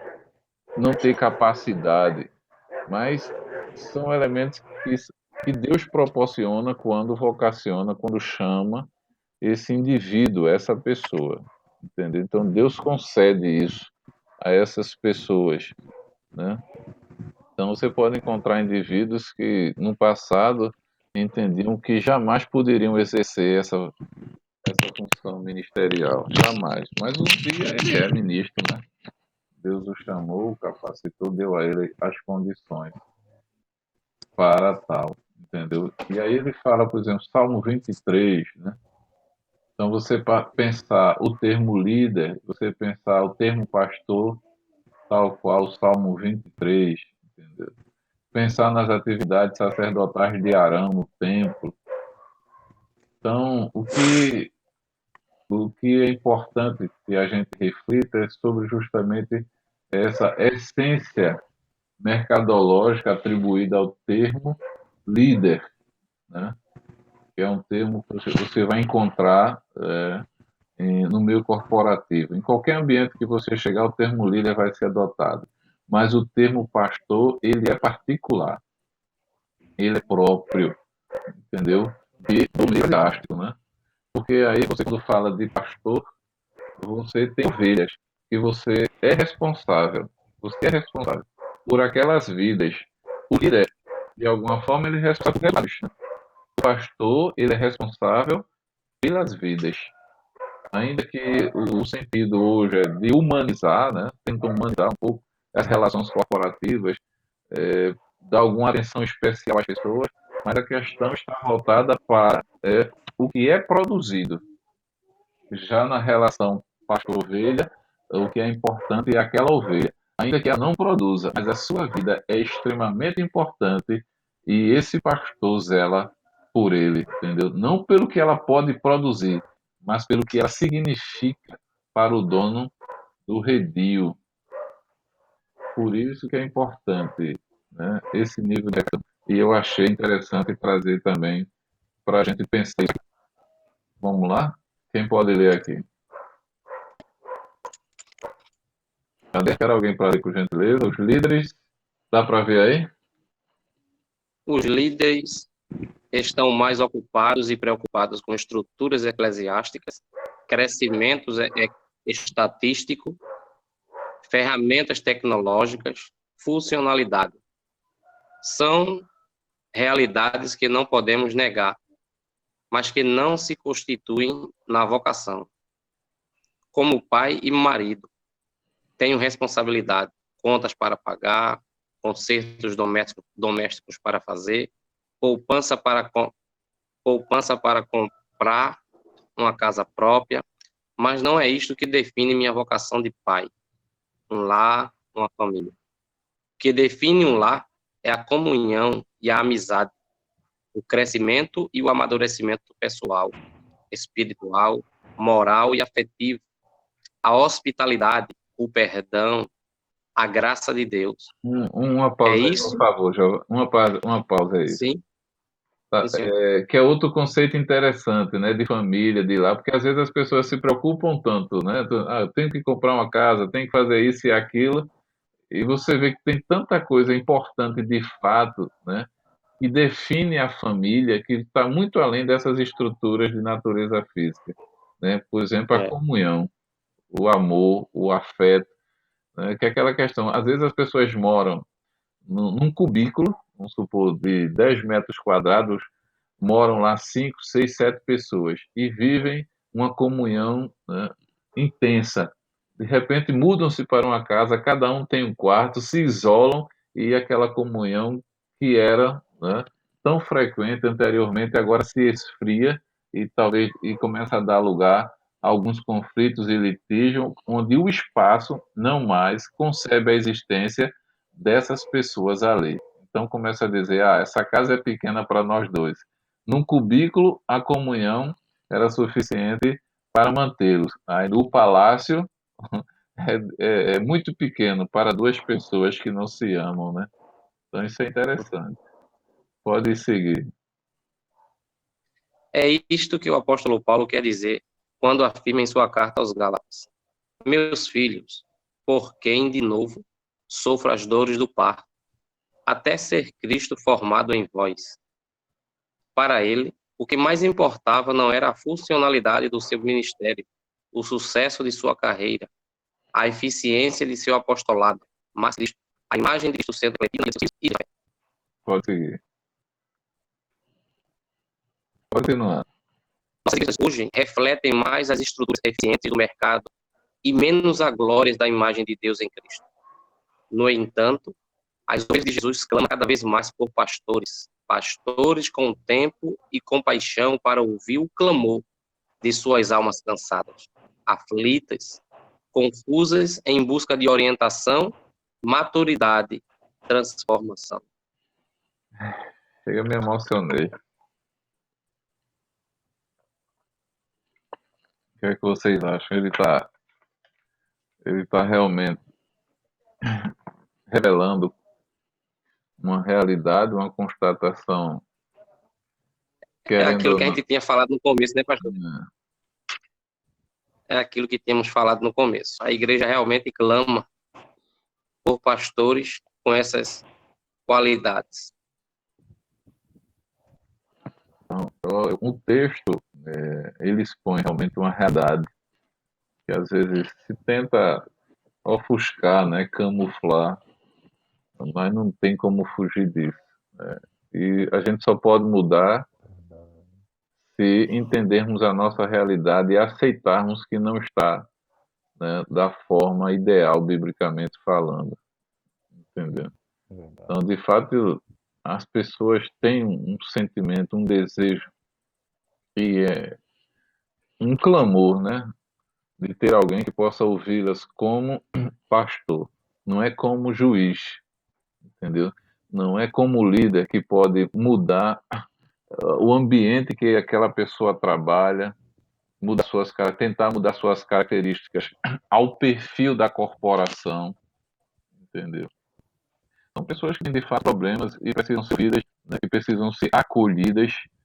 São pessoas que têm inúmeros problemas, conflitos, entendeu? E um deles é de achar que a fé cristã já é obsoleta, é ultrapassada, tá certo? E essas pessoas precisam ser tranquilizadas, terem segurança de que essa fé ela é real, de que essa fé ela está muito bem fundamentada, entendeu? Que essas bases elas são sólidas e suportam ameaças, perseguições de toda a natureza. É a nossa fé. E a ajuda que eles precisam é o socorro de um pastor, é a fala de um pastor, né? Tal qual o nosso bom pastor Jesus Cristo. Mas alguém quer se pronunciar, por gentileza? Outra coisa interessante é o que a gente leu aí da carta de Gálatas, né, com relação ao que Paulo achava, imaginava do seu ministério, de que não importava a glória, não é? De que o seu apostolado era mais importante do que as vidas. Mas aí ele mostra que o sucesso do seu apostolado, a eficiência do seu ministério, dava-se exatamente pelo fato de que a sua vida em Cristo era refletida na vida dos seus filhos na fé. Então, isso é o que... Eita, cortou aí o áudio. Eu vejo dessa forma, mestre. Eu vejo dessa forma hoje. Eu vejo dessa forma, tipo, como eu sou uma pessoa muito transparente e realista das minhas coisas, é que esqueceram que um dos maiores pregadores de todos os tempos, em seus pensamentos, eles disseram, Billy Graham, que o maior milagre da história da raça humana não foi um homem ir à Lua e pisar na Lua, foi o próprio Deus descer do céu e pisar na Terra. Aí, o que é que eu... Mas onde eu estou querendo dizer com isso? Estou querendo dizer com isso que esqueceram o que o mestre dos mestres, os formadores de educação, os formadores de teologia, tudo inspirado no mestre dos mestres, parece que eles esqueceram, estão correndo agora atrás de funções, de cargos, de comércio. E isso é o que a gente está vendo aí, esse esfriamento espiritual. Esse é o resultado. Lamentável. São poucos chamados, é lamentável. Eu fico triste. Outro dia eu estava em um EBD, e por sinal, um dos temas que eu sou muito apaixonado, falando sobre a soteriologia, e eu tive muita decepção. Não vou mencionar nomes, por questão de éticas, teve 2 presbíteros que, infelizmente, eles ficaram contra mim. Eu falei sobre a soteriologia, que é a doutrina da salvação, e eu falei para ele que a salvação é um processo.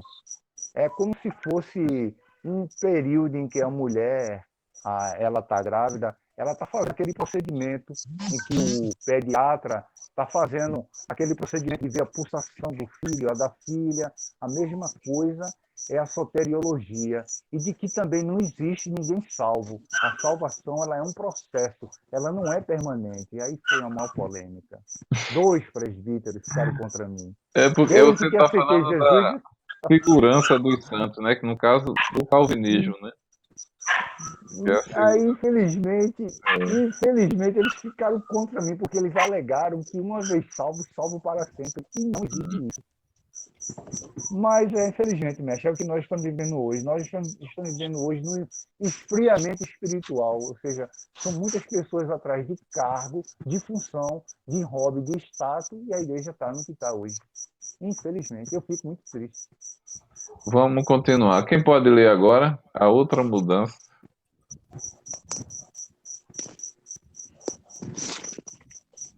Por gentileza.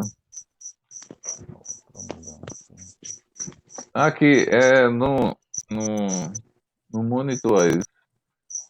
Esse material que eu coloquei aí. Tá vendo aí? Positivo, né? Pronto. Quem pode ler aí? E aí?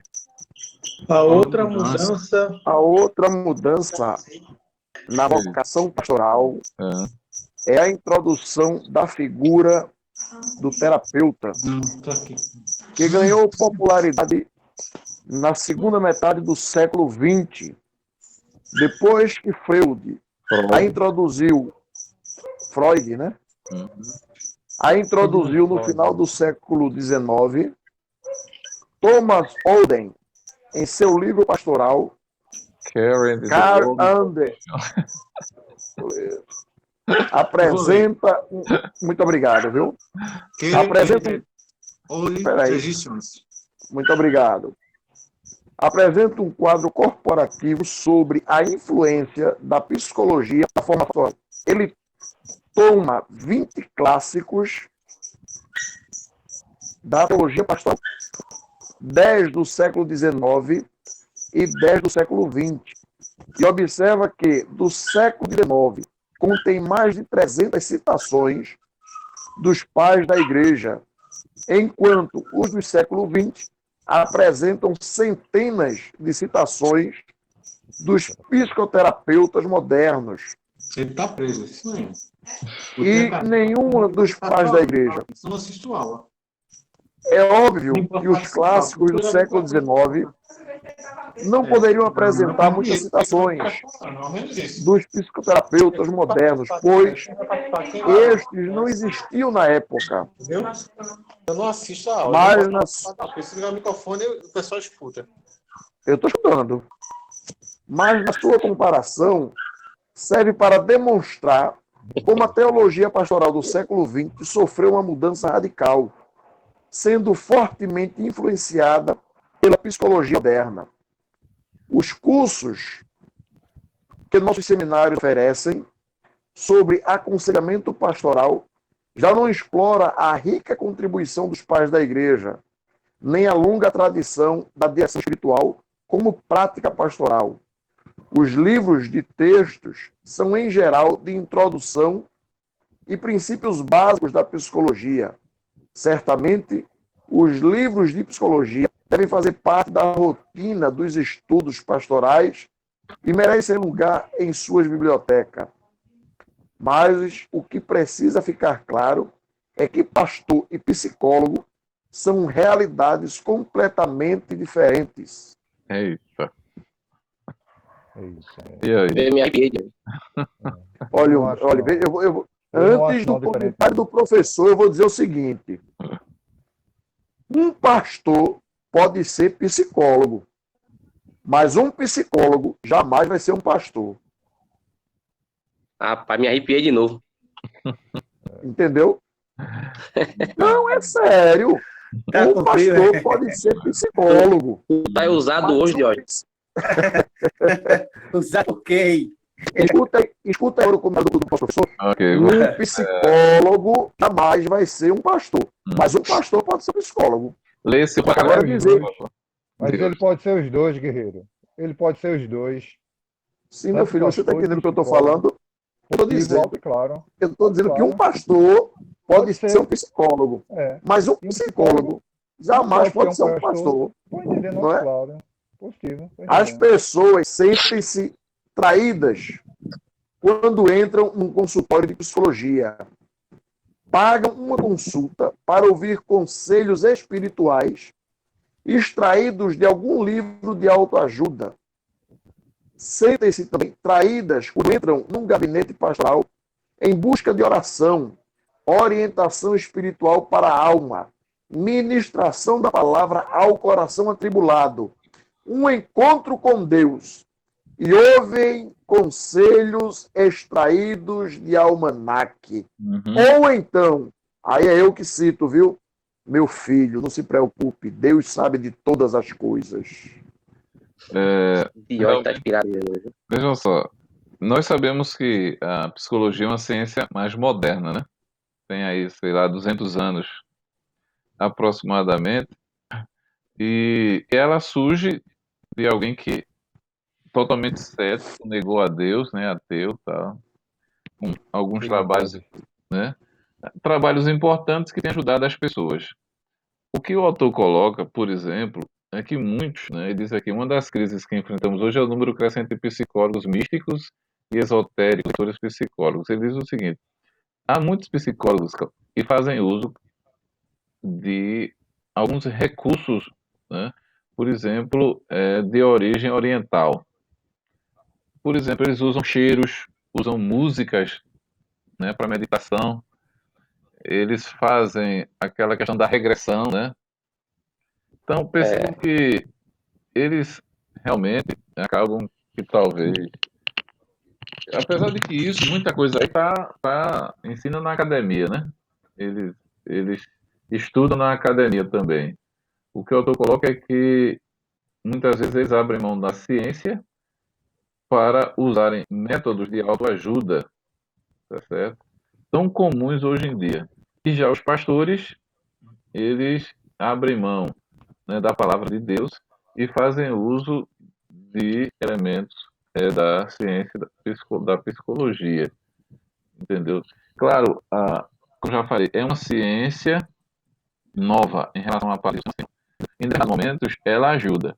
Mas o que realmente chama a atenção e deve preocupar, né, há muita gente voltando, né, para a formação da psicologia.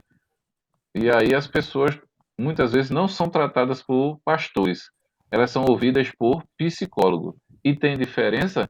Tem diferença, né? Porque um vai tratar a pessoa espiritualmente e a outra vai tratar a pessoa cientificamente, né? Ou também emocionalmente, né? E emocionalmente. A, a abordagem espiritual também vai ter essa conotação emocional, entendeu? Mas o que preocupa é isso, né? A questão da psicologia que tem tomado muito espaço em detrimento da questão pastoral, que é uma questão vocacional, entendeu? Então ela não pode cair em descrédito. Você não pode dar, eu estudei 5 anos, como é que um pastor pode se sair melhor do que eu? Olha, porque as questões da alma, o pastor trabalha com ela, né? O pastor é Pastor, um homem chamado por Deus para cuidar de almas, pois não?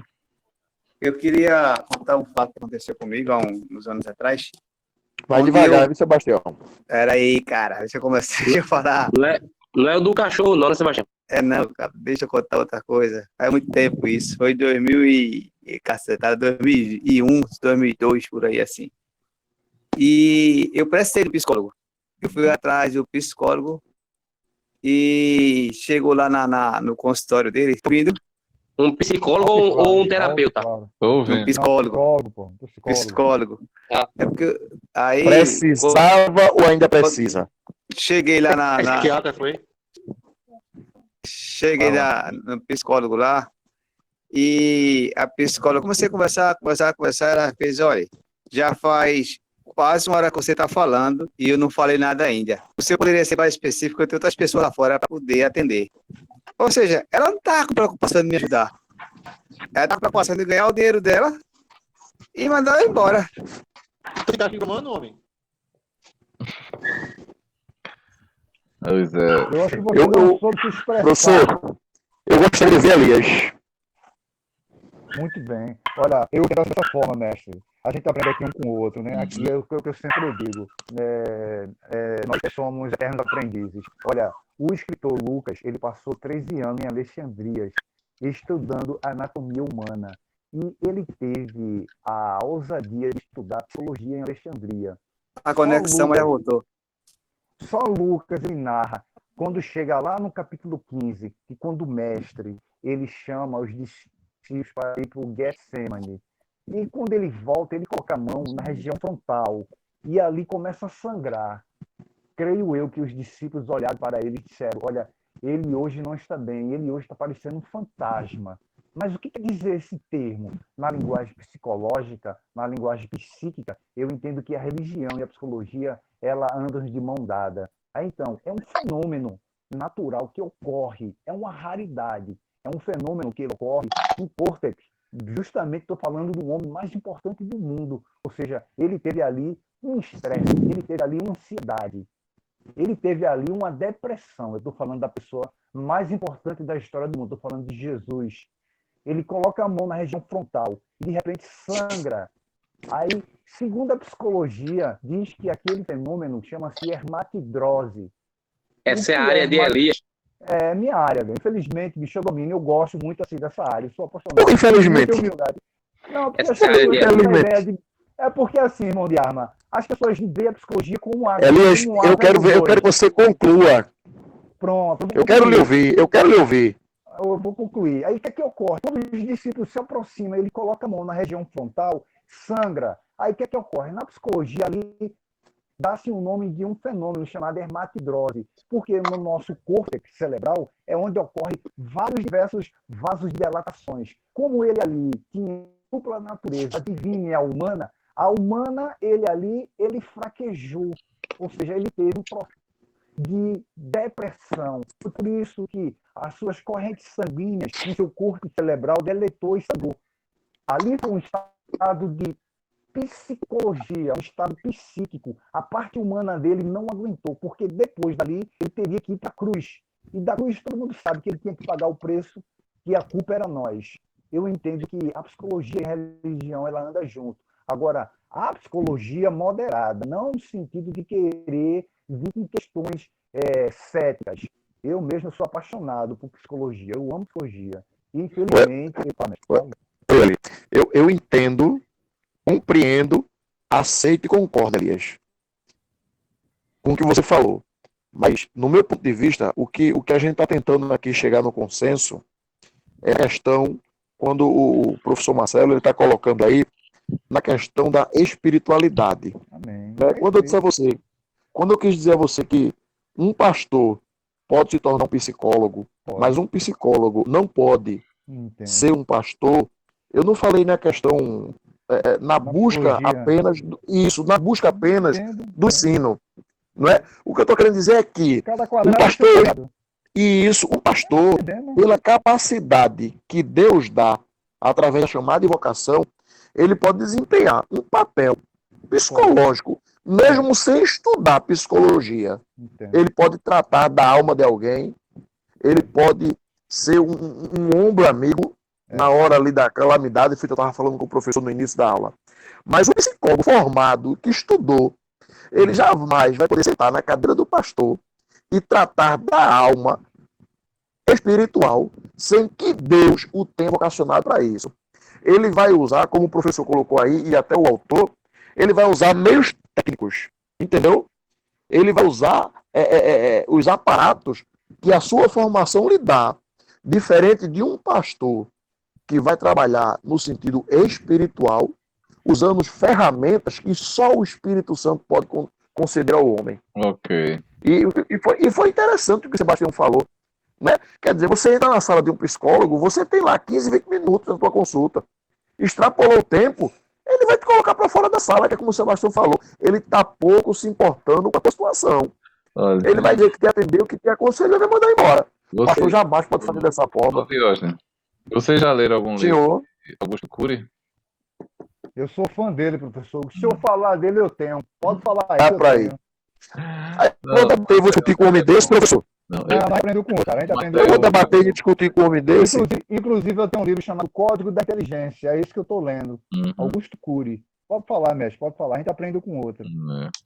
Não, eu só estou recomendando assim, ele tem muito material bom. Ele tem são 5 livros, justamente que ele trabalha a mente de Cristo. E depois que ele saiu do ceticismo, né, se converteu ao cristianismo, não é que ele se tornou evangélico, mas ele começou a estudar a mente de Cristo e dizer para os demais companheiros que a psicologia perde muito justamente por não se dedicar ao estudo da mente de Cristo. Não do ponto de vista religioso, mas do ponto de vista da psiquiatria, da psicologia. Entendeu? Então, é interessante essa perspectiva. É muito boa, né? Boa. Ajuda. Né? Agora, porque não é só questão econômica, né? Aí, não é só uma questão de economia. Você compra o livro dele, claro. Né? Vale salientar, mestre, que o corpo, como ele é um ser tricotômico, ele é composto de ser psíquico. As maiores batalhas que nós temos não são as batalhas humanas, são as batalhas psíquicas. A batalha espiritual ela é travada dentro de nossa mente. E a nossa mente é um ser psíquico. Tem uma mensagem do Dr. Augusto que diz assim, que não há mente penetrante, só existe chave errada. Pronto, acabou. Genildo, esse ali é a área dele. Elias começou a falar. Não. Eu estou emocionado aqui. Professor, eu quero fazer minha as palavras de Genildo na nossa conversa antes da aula, viu? Depois de ouvir Elias agora. E é só palavra difícil, viu? Hermafrodose, córtex cerebral. Bora, meu irmão. Elias, quer dizer que o grande problema nosso é a chave errada, né? Corretíssimo, verdade. Olha, então, você acabou de me afirmar agora que o pastor Cláudio Duarte, que é um grande terapeuta, ele tem razão. Ele tem razão.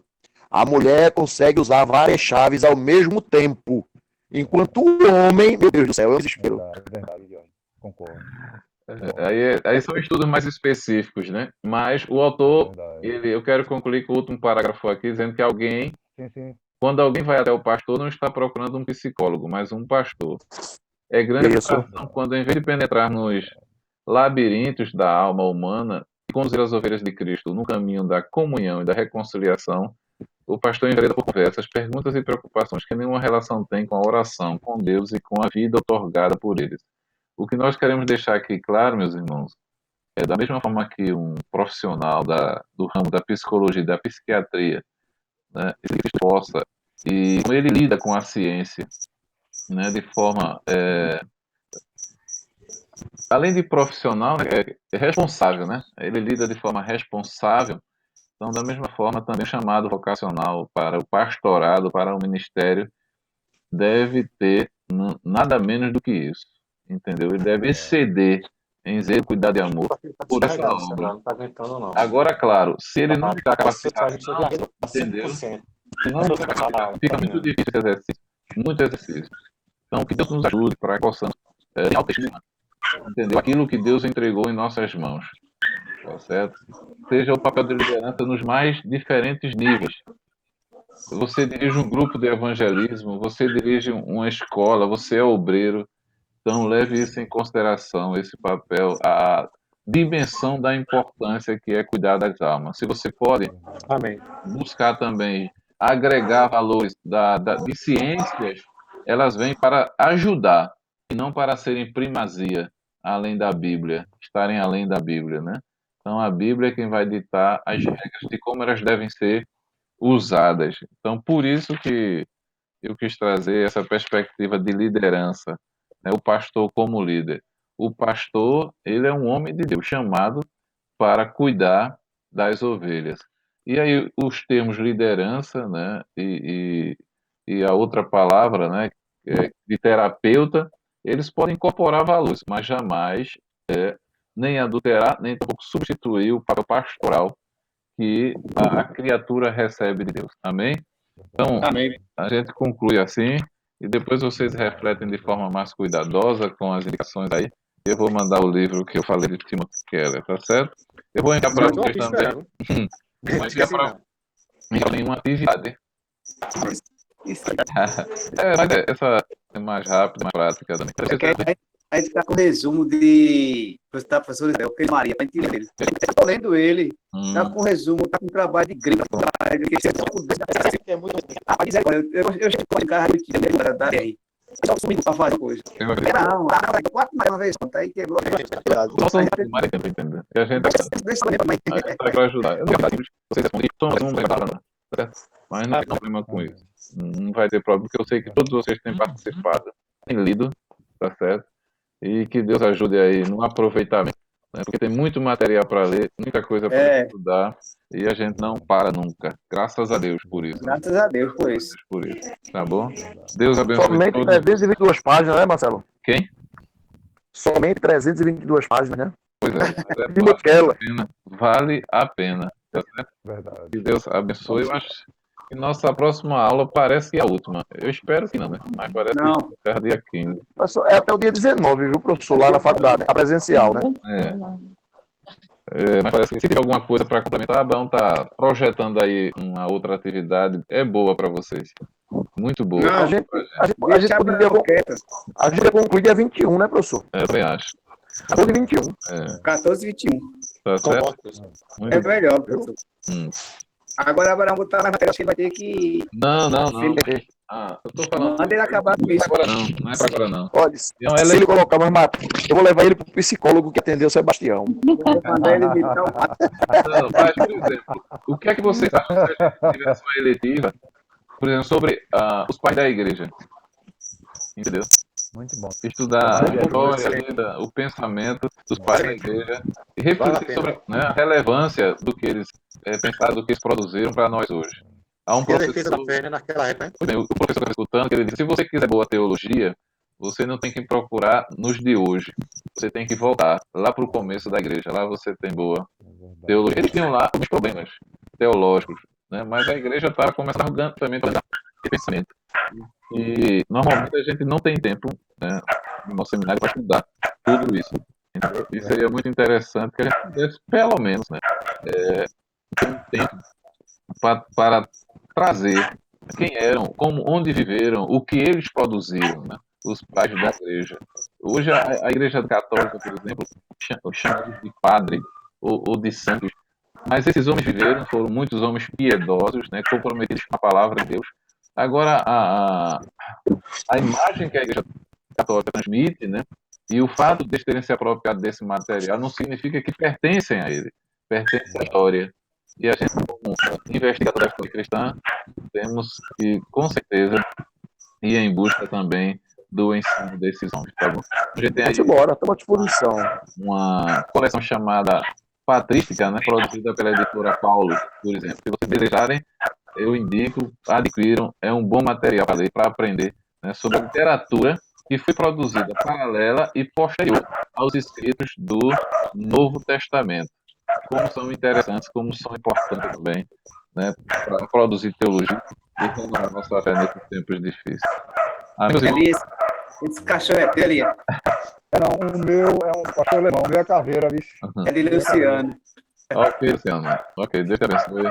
Meus irmãos, vamos agradecendo a Deus e na próxima segunda-feira nós estaremos permitindo Deus aqui mais uma vez. Tá certo? Quero agradecer irmão Carlos, Diógenes, Elias, irmão Everson, irmão Gabriel, irmão Gomes, Luciano, irmão Luiz Holanda, irmã Márcia, tem aqui irmão Motoé, Rafael, nosso irmão Renato, irmão Sérgio. Amém. Deus abençoe a todos em nome de Jesus. Vamos orar, né? Irmão Sérgio, o Senhor ora por nós, depois o nosso evangelista, nosso pastor, irmão Carlos, nos ministra a bênção. Irmão Sérgio, pode orar. Amém. Senhor nosso Deus e nosso Pai, na tua presença, estamos, Senhor Jesus, neste momento. Queremos interceder por cada um de nós, meu Pai, nos livra de todos os males, Senhor Jesus. Ó, meu Deus, nos dá sabedoria, meu Pai. Abre as nossas mentes, Senhor Jesus, para que nós possamos cada vez mais, Senhor, entender a tua palavra, Senhor. Também nós te pedimos pelo pastor que está nos ensinando, Senhor Jesus, dá sabedoria ao teu servo, Pai. Nos ajuda, Pai, nesta longa caminhada, Pai, que nós estamos, Senhor, aprendendo mais de Ti, Senhor. Ó, Senhor Jesus, é assim que eu te peço e te agradeço, em nome de Jesus. Amém. Amém. A graça do Senhor Jesus, Deus, o Espírito Santo, seja com todos, desde agora e para todos sempre. Amém. Deus abençoe a todos. Até a próxima. Foi um prazer estar com vocês, viu? Boa semana e até segunda. Amém.